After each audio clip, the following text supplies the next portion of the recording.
गांव के पास एक घना जंगल था। वहां एक पीपल के पेड़ की ऊंची डाली पर एक नन्ही गौरैया रहती थी। नाम था चीनी।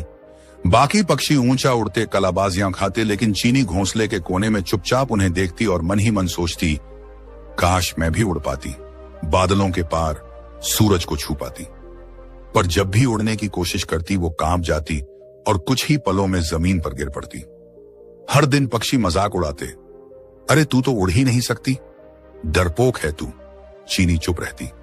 उसकी आंखों में आंसू आ जाते, लेकिन हर रात वो खुद से कहती, शायद मैं कमजोर हूं, लेकिन मेरे सपने मजबूत हैं और मुझे खुद पर भरोसा है। एक सुबह चीनी ने तय किया, उड़ूंगी चाहे गिर जाऊं, पर कोशिश जरूर करूंगी। वो पंख फैलाकर कूदी और सीधा जमीन पर गिर गई। कुछ पक्षियों ने फिर ताने मारे, कहा था ना तेरे बस की बात नहीं। चीनी चुपचाप उठी और पेड़ की जड़ में बैठ गई। शाम को एक तोता आया।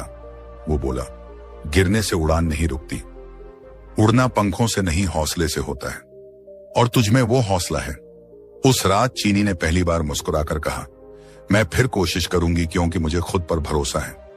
अगली सुबह कोई शोर नहीं था, कोई तालियां नहीं, बस चीनी थी और उसका सपना। वो फिर कूदी और इस बार थोड़ी देर तक उड़ पाई। जमीन पर गिरी जरूर, लेकिन चेहरे पर मुस्कान थी। अब मैं उड़ रही हूं, भले ही थोड़ा। एक दिन आंधी आई, सभी पक्षी घोंसलों में छुप गए, पर चीनी ने वहीं से उड़ान भरी। हवा से टकराई, पेड़ों से भिड़ी, लेकिन हर बार ऊपर उठी। जब आंधी रुकी, चीनी बादलों के पास उड़ रही थी।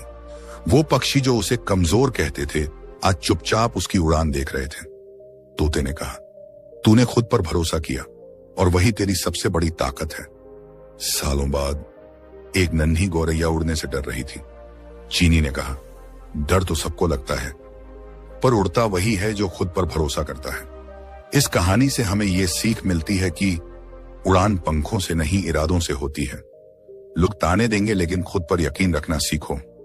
जो गिरकर भी खड़ा होता है, आखिर में वही ऊंचाई छूता है।